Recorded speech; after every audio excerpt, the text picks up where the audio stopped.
ఓ అమ్మో తవర్జీ అంట తీసుకెళ్ళడానికి వచ్చాడంట చూసారా? దత్త తెలిపోయిన నరసింహారెడ్డి ఈయనలాగా పాలేగాడు కానే కాదని చెప్పాగా. ఇక మీద మీకు తవర్జీ రాదుగాక రాదు.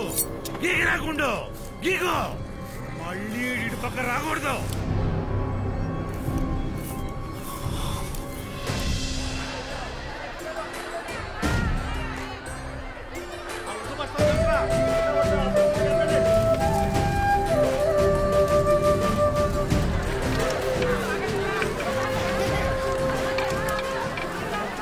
తప్పురా. ముందు భూదేవి తల్లికి నైవేద్యం పెట్టాలి, తర్వాతే తినాలి. ఆకలేస్తుందమ్మా.